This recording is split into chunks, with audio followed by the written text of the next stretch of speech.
ನಮಸ್ಕಾರ. ವಶಿಷ್ಠ ಉದಂತ ಸುದ್ದಿವಾಹಿನಿಗೆ ಸ್ವಾಗತ. ಇಂದಿನ ಪಂಚಾಂಗ. ಅಧಿಕ ಜ್ಯೇಷ್ಠ ಮಾಸ, ಕೃಷ್ಣ ಪಕ್ಷ, ದ್ವಾದಶಿ ತಿಥಿ, ಭರಣಿ ನಕ್ಷತ್ರ, ಶುಕ್ರವಾರ. ಈ ದಿನ ಎಲ್ಲರಿಗೂ ಶುಭವಾಗಲಿ. ಇಂದಿನ ಮುಖ್ಯಾಂಶಗಳು. ಹಾಸನದಲ್ಲಿ ಹಾಸ್ಟೆಲ್ ಊಟದಲ್ಲಿ ಹಲ್ಲಿ ಪತ್ತೆ. ಕೃಷಿ ಕಾಲೇಜಿನ 15ಕ್ಕೂ ಹೆಚ್ಚು ವಿದ್ಯಾರ್ಥಿನಿಯರು ಅಸ್ವಸ್ಥ, ವಿದ್ಯಾರ್ಥಿನಿಯರು ಹಿಮ್ಸ್ ಆಸ್ಪತ್ರೆಗೆ ದಾಖಲು. ಕೊಪ್ಪ ತಾಲೂಕಿನಲ್ಲಿ ಹೆಚ್ಚಿದ ಚಿರತೆ ಹಾವಳಿ, ಮಧ್ಯರಾತ್ರಿ ಶ್ವಾನವನ್ನು ಬೇಟೆಯಾಡಲು ಮನೆ ಆವರಣಕ್ಕೆ ಬಂದ ಚಿರತೆ. ಗ್ರಾಮಸ್ಥರಲ್ಲಿ ಆತಂಕ, ಸಿಸಿಟಿವಿಯಲ್ಲಿ ದೃಶ್ಯ ಸೆರೆ. ತಮಿಳುನಾಡು ಮುಖ್ಯಮಂತ್ರಿ ಜೋಸೆಫ್ ವಿಜಯ್ ಕೊಲ್ಲೂರು ಮೂಕಾಂಬಿಕಾ ದೇವಸ್ಥಾನಕ್ಕೆ ಭೇಟಿ. ಮಂಗಳೂರು ವಿಮಾನ ನಿಲ್ದಾಣದಲ್ಲಿ ಸ್ವಾಗತಿಸಿದ ಸಚಿವ ಯುಟಿ ಖಾದರ್. ಅಪಾರ ಅಭಿಮಾನಿಗಳಿಂದ ಸ್ವಾಗತ. ಈಗ ಮೈಸೂರಿನ ಪ್ರಮುಖ ಸುದ್ದಿಗಳು. ಮೈಸೂರಿನ ಬಡ ಮಕಾನ್ ಪ್ರದೇಶದಲ್ಲಿ ಮನುಕುಲವೇ ತಲೆತಗ್ಗಿಸುವಂತಹ ಹೃದಯ ವಿದ್ರಾವಕ ಘಟನೆ ಬೆಳಕಿಗೆ ಬಂದಿದೆ. 5 ತಿಂಗಳ ನವಜಾತ ಹೆಣ್ಣು ಶಿಶುವಿನ ಮೃತದೇಹವು ಒಳಚರಂಡಿಯಲ್ಲಿ ಪತ್ತೆಯಾಗಿದ್ದು, ಪೋಷಕರೇ ಮಗುವನ್ನು ಮೋರಿಗೆ ಎಸೆದು ಹೋಗಿರುವ ಶಂಕೆ ವ್ಯಕ್ತವಾಗಿದೆ. ಒಳಚರಂಡಿಯಲ್ಲಿ ಶಿಶು ಇರುವುದನ್ನು ಗಮನಿಸಿದ ಸ್ಥಳೀಯರು ತಕ್ಷಣ 112 ಪೊಲೀಸ್ ತುರ್ತು ಸಹಾಯವಾಣಿಗೆ ಕರೆ ಮಾಡಿ ಮಾಹಿತಿ ನೀಡಿದ್ದಾರೆ. ಮಾಹಿತಿ ಪಡೆದ ಎನ್ಆರ್ ಪೊಲೀಸ್ ಠಾಣೆಯ ಸಿಬ್ಬಂದಿ ಸ್ಥಳಕ್ಕೆ ಧಾವಿಸಿ ಮೃತ ಶಿಶುವಿನ ದೇಹವನ್ನು ಹೊರತೆಗೆದು ಪರಿಶೀಲನೆ ನಡೆಸಿದ್ದಾರೆ. ಘಟನೆ ಕುರಿತು ಪ್ರಕರಣ ದಾಖಲಿಸಿಕೊಂಡಿರುವ ಪೊಲೀಸರು ಮಗುವಿನ ಗುರುತು ಹಾಗೂ ಪೋಷಕರ ಪತ್ತೆಗೆ ತನಿಖೆ ಆರಂಭಿಸಿದ್ದಾರೆ. ಈ ಘಟನೆ ಸಾರ್ವಜನಿಕರಲ್ಲಿ ಆಕ್ರೋಶ ಮತ್ತು ದುಃಖಕ್ಕೆ ಕಾರಣವಾಗಿದೆ. ಒಂದು 2-3 ದಿವಸ ಆಗಿರ್ಬೋದು ಮಗು. ಆ ಮಗುದು ಶಿವಾಸಿದೆ, ನವಜಾತ ಶಿಶು. ಈಗ ಒಂದು 4:30 ಮಳೆ ಶುರು ಆಗಿದೆ, ಜಾಸ್ತಿ ಆಗಿದೆ. ಆದ್ಮೇಲೆ ಇಲ್ಲಿ ಮೋರಿ ಎಲ್ಲ ತುಂಬಿ ಆಚೆ ಬಂದಿದೆ ನೀರು. ಬಂದಾದ್ಮೇಲೆ ಅದು ಮಗು ಆಚೆ ಬಂದು ಬಿದ್ದಿದೆ. ನಮ್ಮ ಏರಿಯಾ ಹುಡುಗರು ನೋಡಿ ಈ ಥರ ಬಾಡಿ ಬಿದ್ದಿದೆ ಚಿಕ್ಕ ಮಗುದು ಅಂದ್ಬಿಟ್ಟು ನನ್ನ ಹತ್ರ ಅಂಗಡಿ ಹತ್ರ ಬಂದು ಚೀಲ ಕೇಳಿದ್ರು.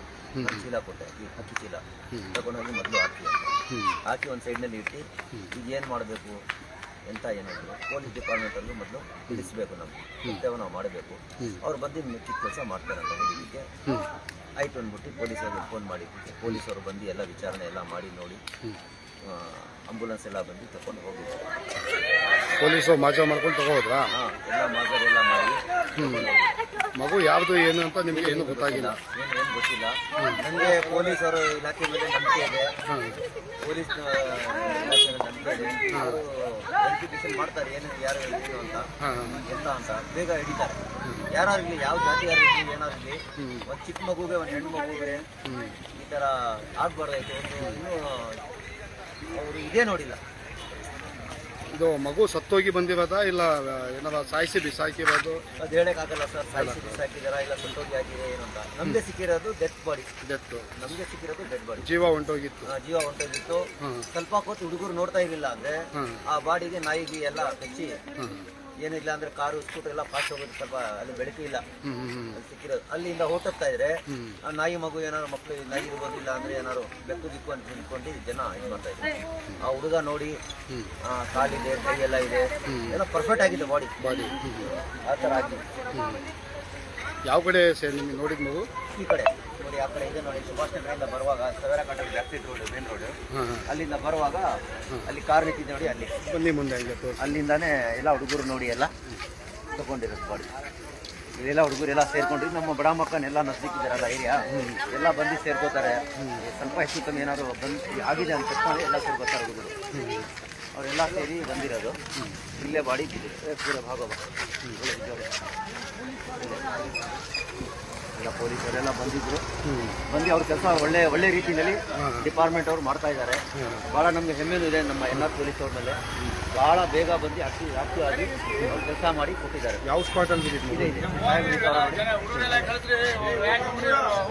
ಇಲ್ಲೇ ಇದ್ದಿದ್ದು ಎಲ್ಲ ಡಿಪಾರ್ಟ್ಮೆಂಟ್ ಅವರೆಲ್ಲ ಬಂದು ಭಾಳ ಒಳ್ಳೆ ಕೆಲಸ ಮಾಡ್ತಾ ಇದ್ದಾರೆ ಡಿಪಾರ್ಟ್ಮೆಂಟ್ ಅವರು. ಮೈಸೂರಿನಲ್ಲಿ ಅಪ್ರಾಪ್ತರ ವಾಹನ ಚಾಲನೆ ಪ್ರಕರಣಗಳು ಹೆಚ್ಚಾಗುತ್ತಿರುವುದು ಸಾರ್ವಜನಿಕರಲ್ಲಿ ಆತಂಕ ಮೂಡಿಸಿದೆ. ನಗರದ ಸಾತಗಳ್ಳಿ ರಿಂಗ್ ರಸ್ತೆಯ ಬಳಿ 3 ಅಪ್ರಾಪ್ತ ಬಾಲಕರು ಹೋಂಡಾ ಆಕ್ಟಿವಾ ಸ್ಕೂಟರ್ನಲ್ಲಿ ಸಂಚರಿಸುತ್ತಿರುವುದು ಕಂಡುಬಂದಿದೆ. ಚಾಲನಾ ಪರವಾನಗಿ ಪಡೆಯುವ ವಯಸ್ಸಿಗೂ ಮುನ್ನವೇ ವಾಹನ ಚಲಾಯಿಸುತ್ತಿರುವುದು ರಸ್ತೆ ಸುರಕ್ಷತೆಗೆ ಗಂಭೀರ ಸವಾಲಾಗಿ ಪರಿಣಮಿಸಿದೆ. ಈ ದೃಶ್ಯವನ್ನು ಕಂಡ ಸ್ಥಳೀಯರು ಮಕ್ಕಳಿಗೆ ವಾಹನ ನೀಡುವ ಪೋಷಕರ ವಿರುದ್ಧ ಕಠಿಣ ಕಾನೂನು ಕ್ರಮ ಕೈಗೊಳ್ಳಬೇಕು ಎಂದು ಆಗ್ರಹಿಸಿದ್ದಾರೆ. ಅಪ್ರಾಪ್ತರ ನಿರ್ಲಕ್ಷ್ಯ ಚಾಲನೆಯಿಂದ ಅಪಘಾತಗಳ ಸಂಭವ ಹೆಚ್ಚಿರುವುದರಿಂದ ಸಂಬಂಧಪಟ್ಟ ಅಧಿಕಾರಿಗಳು ವಿಶೇಷ ಕಾರ್ಯಾಚರಣೆ ನಡೆಸಿ ಇಂತಹ ಪ್ರಕರಣಗಳಿಗೆ ಕಡಿವಾಣ ಹಾಕಬೇಕೆಂದು ಸಾರ್ವಜನಿಕರು ಒತ್ತಾಯಿಸಿದ್ದಾರೆ. ಈಗ ಹಾಸನದ ಪ್ರಮುಖ ಸುದ್ದಿಗಳು. ಹಾಸನ ತಾಲೂಕಿನ ಗಾಡೇನಹಳ್ಳಿಯ ಕೃಷಿ ಕಾಲೇಜಿನ ವಿದ್ಯಾರ್ಥಿನಿಯರ ಹಾಸ್ಟೆಲ್ನಲ್ಲಿ ಆಹಾರ ಸೇವಿಸಿದ ಬಳಿಕ 15ಕ್ಕೂ ಹೆಚ್ಚು ವಿದ್ಯಾರ್ಥಿನಿಯರು ಅಸ್ವಸ್ಥಗೊಂಡ ಘಟನೆ ನಡೆದಿದೆ. ನಿನ್ನೆ ರಾತ್ರಿ ಹಾಸ್ಟೆಲ್ನಲ್ಲಿ ಊಟ ಮಾಡುತ್ತಿದ್ದ ವೇಳೆ ಆಹಾರದಲ್ಲಿ ಹಲ್ಲಿ ಬಿದ್ದಿರುವುದು ಕಂಡುಬಂದಿದೆ. ಆಹಾರ ಸೇವಿಸಿದ ಕೆಲವೇ ಸಮಯದಲ್ಲಿ ವಿದ್ಯಾರ್ಥಿನಿಯರಿಗೆ ವಾಂತಿ, ಹೊಟ್ಟೆನೋವು ಹಾಗೂ ಅಸ್ವಸ್ಥತೆ ಕಾಣಿಸಿಕೊಂಡಿದೆ. ತಕ್ಷಣ ಕಾಲೇಜು ಆಡಳಿತ ಮಂಡಳಿ ಹಾಗೂ ಸಿಬ್ಬಂದಿ ವಿದ್ಯಾರ್ಥಿನಿಯರನ್ನು ಹಾಸನದ ಹಿಮ್ಸ್ ಆಸ್ಪತ್ರೆಗೆ ದಾಖಲಿಸಿ ಚಿಕಿತ್ಸೆ ಕೊಡಿಸಿದ್ದಾರೆ. ಅಸ್ವಸ್ಥಗೊಂಡವರಲ್ಲಿ 6 ವಿದ್ಯಾರ್ಥಿನಿಯರನ್ನು ಒಳರೋಗಿಗಳಾಗಿ ದಾಖಲಿಸಿ ಚಿಕಿತ್ಸೆ ಮುಂದುವರಿಸಲಾಗಿದೆ. ಉಳಿದವರಿಗೆ ಅಗತ್ಯ ವೈದ್ಯಕೀಯ ನೆರವು ನೀಡಲಾಗಿದೆ. ಘಟನೆ ಕುರಿತು ವಿದ್ಯಾರ್ಥಿನಿಯರು ಹಾಗೂ ಪೋಷಕರಲ್ಲಿ ಆತಂಕ ಮನೆ ಮಾಡಿದ್ದು, ಆಹಾರದ ಗುಣಮಟ್ಟ ಮತ್ತು ಹಾಸ್ಟೆಲ್ ನಿರ್ವಹಣೆ ಬಗ್ಗೆ ಪ್ರಶ್ನೆಗಳು ಉದ್ಭವಿಸಿವೆ. ಸಂಬಂಧಪಟ್ಟ ಅಧಿಕಾರಿಗಳು ಘಟನೆ ಕುರಿತು ಪರಿಶೀಲನೆ ನಡೆಸುತ್ತಿದ್ದಾರೆ. ನೈಟು ಎಲ್ಲರೂ ಊಟ ಮಾಡಿದ್ರು. ಆಮೇಲೆ ಒಂದು ಪ್ಲೇಟಲ್ಲಿ ಬಲ್ಲಿ ಸಿಕ್ತು. ಅಷ್ಟೊತ್ತಿಗೆ ಸ್ವಲ್ಪ ಜನಕ್ಕೆಲ್ಲ ಸ್ಟಮಕ್ ಪೇನು, ವಾಮಿಟ್ಸ್ ಎಲ್ಲ ಆಗಕ್ಕೆ ಸ್ಟಾರ್ಟ್ ಆಗಿತ್ತು. ಆಮೇಲೆ ಈ ಥರ ಬಲ್ಲಿ ಸಿಕ್ಕಿದ್ಮೇಲೆ ಇಶ್ಯೂ ಸೀರಿಯಸ್ ಆಗ್ಬೋದು ಅಂತ ನಮ್ಮ ವಾರ್ಡನ್ಸ್ ಎಲ್ಲ ಬಂದು ನಮ್ಮನ್ನೆಲ್ಲ ಚೆಕ್ ಮಾಡಿ ಆಮೇಲೆ ಆಂಬುಲೆನ್ಸ್, ನಮ್ಮ ಕಾಲೇಜ್ ಆಂಬುಲೆನ್ಸಲ್ಲೇ ನಮ್ಮನ್ನ ಉದಯಪುರಕ್ಕೆ ಕರ್ಕೊಂಡು ಹೋದ್ರು. ಅಲ್ಲಿ ಸ್ವಲ್ಪ BP ವೇರಿಯೇಷನ್ಸ್ ಎಲ್ಲ ಇತ್ತು ಅಂದ್ಬಿಟ್ಟು ಚಂದ್ರಪಟ್ಟಣಕ್ಕೆ ಹೋಗಿ ಅಂತ ಹೇಳಿದ್ರು. ನೈಟ್ 12 ಹಂಗೆ ಚಂದ್ರಪಟ್ಟಣ ಹೋದ್ವಿ.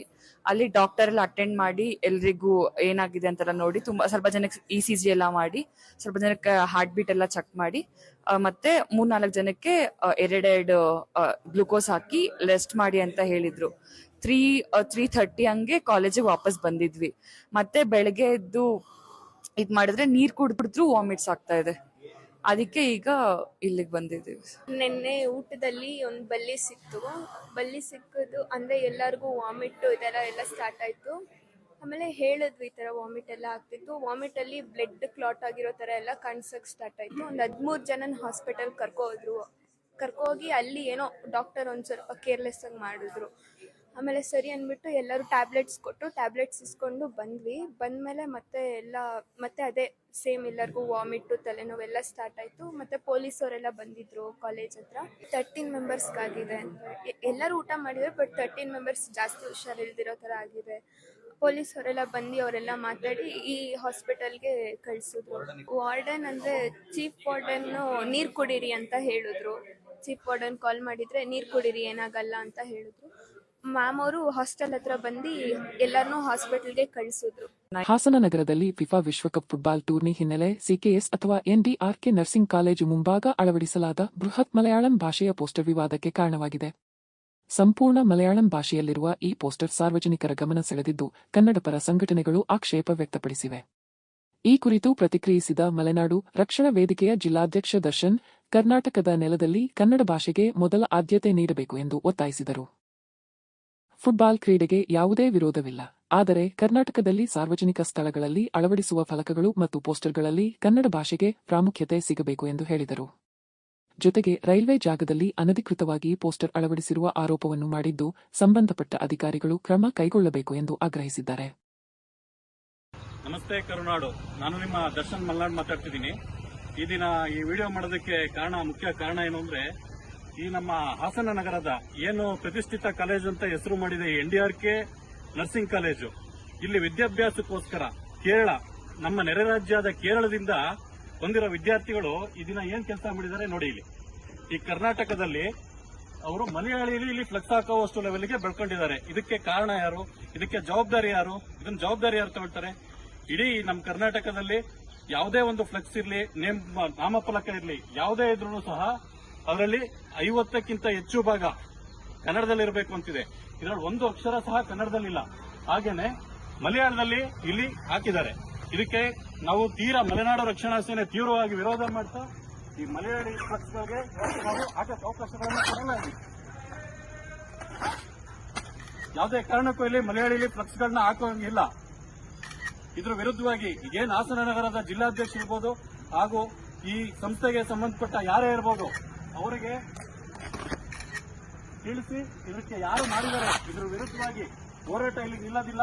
ಇದನ್ನು ನಾವು ಜಿಲ್ಲಾಡಳಿತಕ್ಕೂ ಸಹ ನೇರ ಎಚ್ಚರಿಕೆ ಕೊಡ್ತಿದ್ದೀವಿ. ಈ ರೀತಿ ಘಟನೆಗಳು ಯಾವುದೇ ಕಾರಣಕ್ಕೂ ಹಾಸನ ನಗರದಲ್ಲಿ ಮತ್ತೊಮ್ಮೆ ಮರುಕಳಿಸಬಾರದು ಎಂದು ಈ ಮೂಲಕ ಆಗ್ರಹ ಮಾಡ್ತಿದ್ದೀವಿ. ಇದೀಗೆ ಮುಂದುವರೆದಲ್ಲಿ ಮುಂದಿನ ದಿನಗಳಲ್ಲಿ ಉಗ್ರ ಹೋರಾಟ ಮಾಡಬೇಕಾಗುತ್ತೆ ಅಂತ ಈ ಮೂಲಕ ನೇರವಾಗಿ ಎಚ್ಚರವನ್ನ ಮಾಡ್ತಿದೆ ಮಲೆನಾಡು ರಕ್ಷಣಾ ಸೇನೆ. ಈಗ ಚಿಕ್ಕಮಗಳೂರಿನ ಪ್ರಮುಖ ಸುದ್ದಿಗಳು. ಚಿಕ್ಕಮಗಳೂರಿನ ಮೂಡಿಗೆರೆ ತಾಲೂಕಿನ ಕೊಟ್ಟಿಗೆಹಾರ ಸಮೀಪದ ಚಾರ್ಮಾಡಿ ಘಾಟಿಯಲ್ಲಿ ಬಂಡೆ ಕುಸಿತ ಸಂಭವಿಸಿದೆ. ಬಿದಿರುತಳ ಬಸ್ ನಿಲ್ದಾಣದ ಬಳಿ ಈ ಘಟನೆ ನಡೆದಿದ್ದು, ನಿರಂತರವಾಗಿ ಸುರಿಯುತ್ತಿರುವ ಮಳೆಯಿಂದ ಭೂಮಿಯ ತೇವಾಂಶ ಹೆಚ್ಚಾದ ಪರಿಣಾಮ ಬಂಡೆ ಜಾರಿದೆ ಎಂದು ತಿಳಿದುಬಂದಿದೆ. ಕಳೆದ 1 ತಿಂಗಳಿಂದ ಮಲೆನಾಡು ಭಾಗದಲ್ಲಿ ಸಾಧಾರಣ ಮಳೆ ಸುರಿಯುತ್ತಿದ್ದು, ಅದರ ಪರಿಣಾಮವಾಗಿ ಈ ಕುಸಿತ ಉಂಟಾಗಿದೆ. ಬಂಡೆ ರಸ್ತೆಯ ಪಕ್ಕದಲ್ಲಿ ಕುಸಿದಿರುವುದರಿಂದ ಯಾವುದೇ ಪ್ರಾಣಹಾನಿ ಅಥವಾ ದೊಡ್ಡ ಅನಾಹುತ ಸಂಭವಿಸಿಲ್ಲ. ವಾಹನ ಸಂಚಾರಕ್ಕೂ ಯಾವುದೇ ಅಡ್ಡಿ ಉಂಟಾಗದೆ ಸಹಜವಾಗಿ ಮುಂದುವರೆದಿದೆ. ಸ್ಥಳಕ್ಕೆ ಸಂಬಂಧಪಟ್ಟ ಅಧಿಕಾರಿಗಳು ಭೇಟಿ ನೀಡಿ ಪರಿಶೀಲನೆ ನಡೆಸಿದ್ದು, ಮುನ್ನೆಚ್ಚರಿಕಾ ಕ್ರಮಗಳನ್ನು ಕೈಗೊಳ್ಳಲು ಸೂಚನೆ ನೀಡಿದ್ದಾರೆ. ಚಿಕ್ಕಮಗಳೂರು ಜಿಲ್ಲೆಯ ಎನ್.ಆರ್. ಪುರ ತಾಲೂಕಿನ ಬೈರಾಪುರ ಗ್ರಾಮದಲ್ಲಿ ಚಿರತೆ ಹಾಗೂ ಹುಲಿ ಪ್ರತ್ಯಕ್ಷವಾದ ಹಿನ್ನೆಲೆಯಲ್ಲಿ ಗ್ರಾಮಸ್ಥರಲ್ಲಿ ಆತಂಕ ಹೆಚ್ಚಾಗಿದೆ.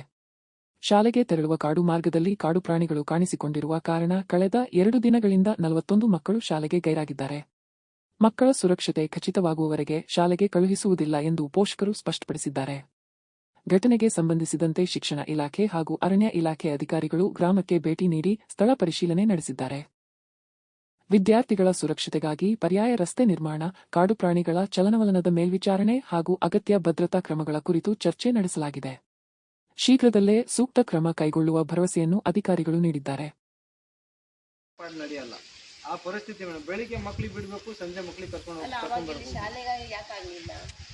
ಶಾಲೆ ಅಂದ್ರೆ ಅವಾಗ 7-8 ಮನೆ, ಅಲ್ಲೂ 7-8 ಮನೆ ಎಲ್ಲ ಮಕ್ಕಳ ಸಂಖ್ಯೆ ಎಲ್ಲ ಕಮ್ಮಿ ಇತ್ತು.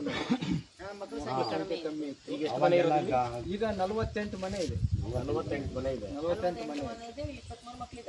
28 ಮಕ್ಕಳಿದೆ. ಅಂಗನವಾಡಿಗೂ ಇಲ್ಲಿಂದಾನೇ ನಡ್ಕೊಂಡು ಹೋಗ್ಬೇಕು ಮಕ್ಕಳು ಮೇಡಮ್. ಚಿಕ್ಕವರು ನಡ್ಕೊಂಡು ಬರ್ತಾರೆ ಮೇಡಮ್. ಮಕ್ಕಳೆಲ್ಲ 15 ಜನ ಮಕ್ಕಳಿಗೆ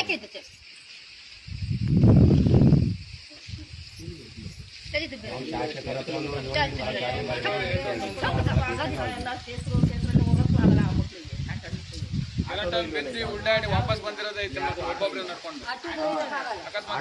ಕೆಲವೊಂದು ಮಕ್ಕಳು ಏನಾಗುತ್ತೆ ಮೇಡಮ್, ಈಗ ಗುಂಪು ಮಾಡ್ಕೊಂಡು ಕೆಲವೊಂದು ಹೋಗ್ತವೆ. ನಾವು ಅಪ್ಪ ಅಮ್ಮ ಕೆಲಸಕ್ಕೆ ಆ ಮಕ್ಕಳು ಹೋದ್ವು ಅಂತ ಹೇಳಿ ಒಂದೊಂದೇ ಮಕ್ಕಳು ಓಡಿರೋದು. ಹೌದು, ಒಂದೊಂದು ಏನು ಗೊತ್ತಾಗಲ್ಲ ಮೇಡಮ್ ಅವಕ್ಕೆ. 1-2 ಈ 2 ಮಕ್ಕಳು ಇವೆ 2 ಮಕ್ಕಳು, ಇವು 2 ಮಕ್ಕಳು ಹೋಗಿದ್ದಾವೆ. 2 ಮಕ್ಕಳು ಅಪ್ಪ ಅಮ್ಮ ಬೆಳಿಗ್ಗೆ 7 ಗಂಟೆಗೆ ಮಕ್ಕಳನ್ನ ಹೊರಡಿಸಿ ಕೆಲ್ಸಕ್ಕೆ ಹೋಗ್ತಾರೆ. ಈ ಮಕ್ಕಳು ಏನ್ ಮಾಡ್ತವೆ, ಸೀದಾ ದಾರಿ ಹಿಡ್ಕೊಂಡು ಈ ರೋಡಲ್ಲಿ ಹೋಗ್ತವೆ. ಇವು 2 ಮಕ್ಕಳು ಇವೆ. ಈಗ ರಾಜ್ಯ ಮತ್ತು ರಾಷ್ಟ್ರೀಯ ಸುದ್ದಿಗಳು. ರಾಜ್ಯ ಸರ್ಕಾರದ ವಿರುದ್ಧ ಬಿಜೆಪಿ ನಾಯಕ ಸಿ.ಟಿ. ರವಿ ತೀವ್ರ ವಾಗ್ದಾಳಿ ನಡೆಸಿದ್ದು, ರೈತರ ಪ್ರತಿಭಟನೆಯನ್ನು ಹತ್ತಿಕ್ಕುವ ಪ್ರಯತ್ನ ಸರ್ಕಾರಕ್ಕೆ ದುಬಾರಿಯಾಗಬಹುದು ಎಂದು ಎಚ್ಚರಿಕೆ ನೀಡಿದ್ದಾರೆ. ಪ್ರಜಾಪ್ರಭುತ್ವ ವ್ಯವಸ್ಥೆಯಲ್ಲಿ ಸರ್ಕಾರದ ನಿರ್ಧಾರಗಳನ್ನು ಶಾಂತಿಯುತವಾಗಿ ವಿರೋಧಿಸುವ ಹಕ್ಕನ್ನು ಸಂವಿಧಾನ ನೀಡಿದೆ. ಬಿಡದಿ ಟೌನ್ಶಿಪ್ ವಿರುದ್ಧ ರೈತರು ನಡೆಸುತ್ತಿರುವ ಹೋರಾಟವನ್ನು ಸರ್ಕಾರ ಗಂಭೀರವಾಗಿ ಪರಿಗಣಿಸಿ ಅವರ ಅಹವಾಲುಗಳನ್ನು ಆಲಿಸಬೇಕು ಎಂದು ಅವರು ಒತ್ತಾಯಿಸಿದರು. ರೈತರ ಮೇಲೆ ಸುಳ್ಳು ಮೊಕದ್ದಮೆ ದಾಖಲಿಸಿ ಪೊಲೀಸ್ ಬಲದ ಮೂಲಕ ಚಳುವಳಿಯನ್ನು ಹತ್ತಿಕ್ಕಲು ಯತ್ನಿಸಿದ ಯಾವುದೇ ಸರ್ಕಾರ ಯಶಸ್ವಿಯಾಗಿಲ್ಲ ಎಂದು ಹೇಳಿದರು. ತುರ್ತು ಪರಿಸ್ಥಿತಿ ಹೇರಿದ್ದ ಮಾಜಿ ಪ್ರಧಾನಿ ಇಂದಿರಾ ಗಾಂಧಿ ಅಧಿಕಾರ ಕಳೆದುಕೊಂಡ ಉದಾಹರಣೆಯನ್ನು ಉಲ್ಲೇಖಿಸಿದ ಅವರು, ರೈತ ವಿರೋಧಿ ಧೋರಣೆ ಅನುಸರಿಸಿದ ಸರ್ಕಾರಗಳು ಮತ್ತೆ ಅಧಿಕಾರಕ್ಕೆ ಬಂದಿಲ್ಲ ಎಂದರು. ರೈತ ವಿರೋಧಿಯಾಗಿ ಯಾವ ಸರ್ಕಾರ ವರ್ತನೆ ಮಾಡುತ್ತೋ ಮತ್ತೆ ಆ ಸರ್ಕಾರ ಅಧಿಕಾರಕ್ಕೆ ಬರಲ್ಲ. ರೈತರ ಮೇಲೆ ಮೊಕದ್ದಮೆಗಳನ್ನು ದಾಖಲಿಸಿ ಅಧಿಕಾರ ಚಲಾಯಿಸಬಹುದು, ಆದರೆ ಅಧಿಕಾರ ಉಳಿಸಿಕೊಳ್ಳೋಕೆ ಆಗಲ್ಲ. ರೈತರ ವಿಶ್ವಾಸವನ್ನು ಕಳೆದುಕೊಂಡರೆ ರೈತ ವಿರೋಧಿಯಾಗಿ ವರ್ತನೆ ಮಾಡಿದ ಯಾವ ಸರ್ಕಾರನೂ ಉಳಿದಿಲ್ಲ ಎಂದು ಎಚ್ಚರಿಸಿದರು. ನವಲಗುಂದ ರೈತ ಹೋರಾಟದ ಘಟನೆಗಳನ್ನು ನೆನಪಿಸಿದ ಸಿ.ಟಿ. ರವಿ, ರೈತರ ವಿಶ್ವಾಸ ಕಳೆದುಕೊಳ್ಳುವಂತಹ ಕ್ರಮಗಳಿಂದ ದೂರವಿರಬೇಕು ಎಂದು ರಾಜ್ಯ ಸರ್ಕಾರಕ್ಕೆ ಎಚ್ಚರಿಕೆ ನೀಡಿದರು. ಪ್ರಜಾಪ್ರಭುತ್ವ ವ್ಯವಸ್ಥೆಯಲ್ಲಿ ಸರ್ಕಾರದ ನಿಲುವನ್ನ ಪ್ರಜಾಪ್ರಭುತ್ವದ ಮಾದರಿಯಲ್ಲಿ ಪ್ರತಿಭಟಿಸುವ ಹಕ್ಕನ್ನು ಸಂವಿಧಾನವೇ ಕೊಟ್ಟಿದೆ. ರೈತರು ಅವ್ರು ಬಂದೂಕು ಹಿಡಿಲಿಲ್ಲ, ಅವ್ರು ನ್ಯಾಯಯುತವಾಗಿ ಶಾಂತಿಯುತ ಚಳವಳಿ ಮಾಡ್ತಾ ಇದ್ದಾರೆ. ಬಿಡದಿ ಟೌನ್ಶಿಪ್ ಬೇಡ ಅನ್ನುವಂಥ ಅವರ ಅಹವಾಲನ್ನು ಕಿವಿ ಕೊಟ್ಟು ಕೇಳಬೇಕು. ಸರ್ಕಾರ ಅಧಿಕಾರ ಬಲವನ್ನು ಉಪಯೋಗಿಸಿ ಚಳವಳಿಯನ್ನ ಸುಳ್ಳು ಮೊಕದ್ದಮೆಗಳನ್ನು ಹಾಕೋದ್ರ ಮೂಲಕ, ಪೊಲೀಸ್ ಮೊಕದ್ದಮೆಗಳು ಹಾಕೋದ್ರ ಮೂಲಕ ಹತ್ತಿಕ್ಕುವ ಪ್ರಯತ್ನವನ್ನ ಮಾಡಿದ್ರೆ, ಆ ರೀತಿ ಮಾಡಿದವರು ಯಾರೂ ಯಶಸ್ವಿಯಾಗಿಲ್ಲ ಅನ್ನೋದನ್ನ ಮಾನ್ಯ ಮುಖ್ಯಮಂತ್ರಿಗಳು ಗಮನದಲ್ಲಿ ಇಟ್ಕೊಳ್ಬೇಕು. ತುರ್ತು ಪರಿಸ್ಥಿತಿ ಹೇರಿದಂತ Shrimati Indira Gandhi after emergency she lost her power. ಆಕೆ ತನ್ನ ಅಧಿಕಾರವನ್ನು ಕಳ್ಕೊಂಡ್ಲು, ಅದು ನೆನಪಿರಬೇಕು. ಹಾಗೆ ಅಧಿಕಾರವನ್ನು ಕಳ್ಕೊಂಡ ಉದಾಹರಣೆ ಇರಬೇಕಾದ್ರೆ ನೀವು ರೈತರ ಮೇಲೆ ಮೊಕದ್ದಮೆ ದಾಖಲಿಸಿ ಅಧಿಕಾರ ಚಲಾಯಿಸಬಹುದು, ಆದ್ರೆ ಅಧಿಕಾರ ಉಳಿಸ್ಕೊಳ್ಳಕ್ಕಾಗಲ್ಲ. ರೈತರ ವಿಶ್ವಾಸವನ್ನು ಕಳ್ಕೊಂಡ್ರೆ, ರೈತ ವಿರೋಧಿಯಾಗಿ ವರ್ತನೆ ಮಾಡಿದ್ರೆ ಯಾವ ಸರ್ಕಾರನೂ ಉಳಿದಿಲ್ಲ. ಹಿಂದೆ ನವಲಗುಂದ ನರಗುಂದದಲ್ಲಿ ಗೋಲಿಬಾರ್ ಮಾಡಿದ್ರು 82-83ರಲ್ಲಿ, ಮತ್ತೆ ಬರಲಿಲ್ಲ ಆ ಸರ್ಕಾರ. ಯಾವ ಸರ್ಕಾರ ರೈತ ವಿರೋಧಿಯಾಗಿ ವರ್ತನೆ ಮಾಡುತ್ತೆ ಆ ಸರ್ಕಾರ ಮತ್ತೆ ಆಡಳಿತಕ್ಕೆ ಬರಲ್ಲ. ನಿಮ್ಮ ಒಂದು ಅಧಿಕಾರದ ಕೊನೆಯ ದಿನಗಳಲ್ಲಿ ನೀವೇ ಅದಕ್ಕೆ ಮಳೆ ಹೊಡ್ಕೊಳ್ಳೋ ಕೆಲಸ ಮಾಡಬೇಡಿ. ಚಿಕ್ಕಮಗಳೂರು ಜಿಲ್ಲೆಯ ಕೊಪ್ಪ ತಾಲೂಕಿನ ಗುಡ್ಡೆ ತೋಟ ಗ್ರಾಮದಲ್ಲಿ ಚಿರತೆ ಹಾವಳಿ ಹೆಚ್ಚಾಗಿದ್ದು ಗ್ರಾಮಸ್ಥರಲ್ಲಿ ಆತಂಕ ಮನೆ ಮಾಡಿದೆ. ಮಧ್ಯರಾತ್ರಿ ವೇಳೆ ಚಿರತೆಯೊಂದು ನಟರಾಜ್ ಎಂಬುವವರ ಮನೆಯ ಆವರಣಕ್ಕೆ ನುಗ್ಗಿದ ಘಟನೆ ಬೆಳಕಿಗೆ ಬಂದಿದೆ. ಮನೆಯ ಬಳಿ ಇದ್ದ ಶ್ವಾನವನ್ನು ಬೇಟೆಯಾಡುವ ಉದ್ದೇಶದಿಂದ ಬಂದಿದ್ದ ಚಿರತೆ ನಾಯಿ ಜೋರಾಗಿ ಬೊಗಳುತ್ತಿದ್ದಂತೆ ಸ್ಥಳದಿಂದ ಪರಾರಿಯಾಗಿದೆ. ಬಳಿಕ ಸಿಸಿಟಿವಿ ದೃಶ್ಯಾವಳಿಗಳನ್ನು ಪರಿಶೀಲಿಸಿದಾಗ ಚಿರತೆ ಮನೆ ಆವರಣಕ್ಕೆ ಬಂದಿರುವುದು ದೃಢಪಟ್ಟಿದೆ. ಈ ಘಟನೆ ಗ್ರಾಮಸ್ಥರ ಆತಂಕವನ್ನು ಮತ್ತಷ್ಟು ಹೆಚ್ಚಿಸಿದ್ದು ಅರಣ್ಯ ಇಲಾಖೆಗೆ ಮಾಹಿತಿ ನೀಡಲಾಗಿದೆ.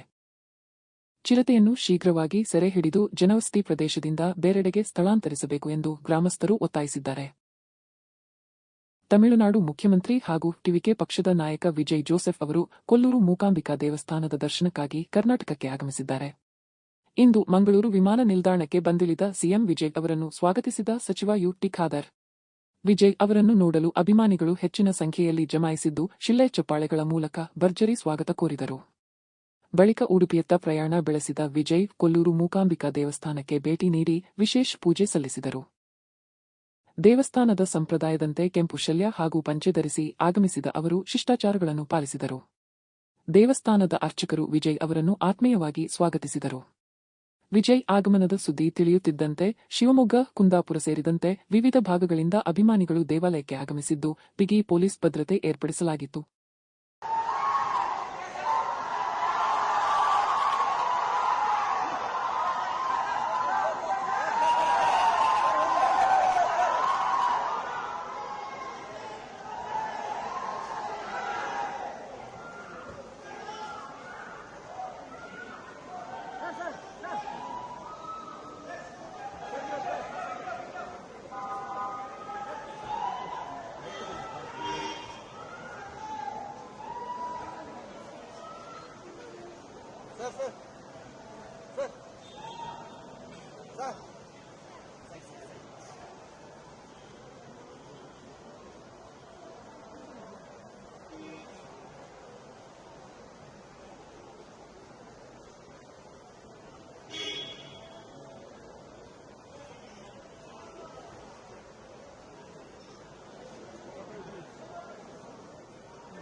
ಮತ್ತೊಮ್ಮೆ ಮುಖ್ಯಾಂಶಗಳು.